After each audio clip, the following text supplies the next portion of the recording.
Thank you for tuning in to the Northern Miner, coming to you live from the exhibition floor of the AME BC Roundup convention. Joining me is Claudia Tornquist, CEO of Kodiak Copper, a copper exploration play working out by Princeton in British Columbia, looking for porphyry copper deposits. Claudia, thank you very much for joining us.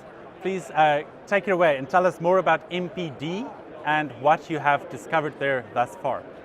Yes, so MPD is our main project, copper porphyry system, large property in southern British Columbia, in a very established mining district with lots of infrastructure and other mines around. And it was handpicked by Chris Taylor, our chairman, and who leads our technical work as well. What Chris really liked about the project is that it's a large property with multiple targets, and we started drilling it in 2019, and right in the maiden drill program made a discovery, the gate zone, drilled into a nice high-grade porphyry center, and have since been very busy drilling.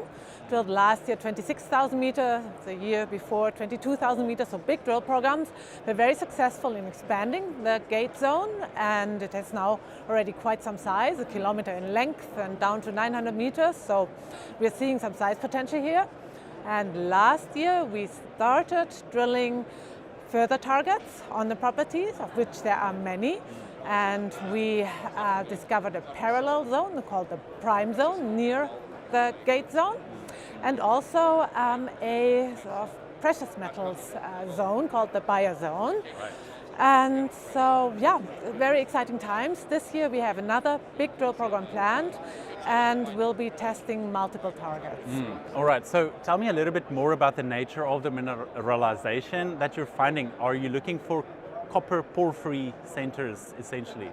Yes, Okay. so what MPD is a multi-centered porphyry system, large porphyry system, as is quite common in BC and other places. And we've drilled into one high-grade porphyry center, the gate zone, and the name of the game is now to discover more of those. They travel, they usually occur in clusters, right? Exactly. Yes. Okay. That's very much the case. And we have several historically drilled sort of centers already where there's some shallow historic drilling and shallow mineralization already, never tested deeper, and so we'll certainly drill those this year. And we also have some brand new targets that came out of our prospecting work, which are also on the list for drilling. So this precious metals discovery recently, how does that change your understanding of the geology up to date? That's an interesting question. We obviously looked for copper and then found some high-grade gold-silver zone entrenching at surface. And so, yeah, we'll certainly explore that further. It's not uncommon for porphyry systems to also have gold, silver, precious metal zones associated with them. And yeah, it's certainly a very promising discovery. We see wide zones of alteration there, and so we'll most certainly follow up on this year.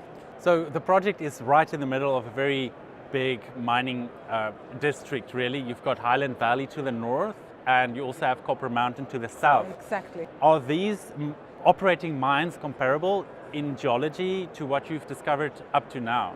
That's a good question. Copper Mountain in particular is very similar in terms of geology. It's along the same trend in the canal trough, and structurally, geologically very similar. And for us, of course, a great advantage to have an operating mine next door that informs and helps our exploration. So you obviously come from the major mining background, being a former Rio Tinto executive. Has some of the majors been paying closer attention to the results you've been putting out? We've certainly seeing interest from majors. We had quite a few of them knock on our doors and wanting to learn more about the project. Obviously, Teck is our largest shareholder.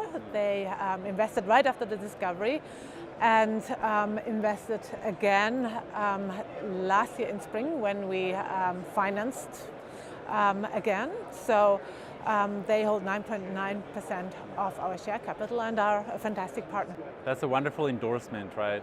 Yeah. All right, so just let's look at 2023. What are some of the major catalysts that you are working towards that will add value for investors? Well, we still have some results coming from 2022.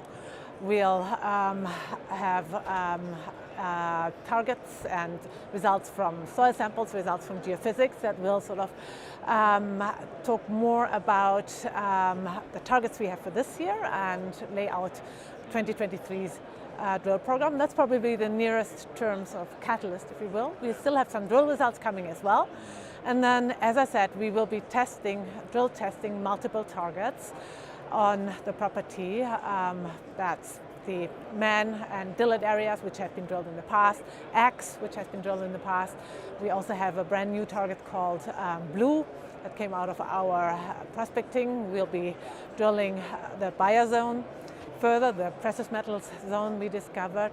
So multiple targets on the list for drilling, and it should be very exciting. The name of the game is to discover the next porphyry center. Gate was our first, and now we're looking what else there is. Okay, and then maybe just looking further down the line, when could you perhaps see a first resource being calculated? That's a good question that I'm getting asked quite often, and it is really a strategic choice that our company had. We could go down the road and start working on a resource for the Gate zone, but our strategy is different. Very much like our sister company, Great Bear, we are really going for size. We believe this is a big porphyry system, and the value is in really showing the size potential. And we discovered one porphyry center at the Gate zone, and discovering one or several more, that will really be how we can generate most value for our shareholders and bring the project to the next level. So that's what we're doing, and so the resource will come once we've tested the targets and really shown the potential. Fair enough, yeah. Are there any other important points to the Kodiak story that we should talk about at this time that I've not asked you about? I think you've covered the main points. I think location is an important thing to keep in mind when thinking about Kodiak. It's very low cost, very safe jurisdiction, southern British Columbia, lots of infrastructure. The team is important. Obviously, Chris Taylor is a fantastic chairman and, technical lead to take this project forward and really create most value for our shareholders. And that's where we are at the moment, with a big drill program coming, well financed for it, and it should be a good year for our shareholders, 2023. Excellent. Thank you very much, Claudia. I appreciate your time. Thank you. Cheers. Okay.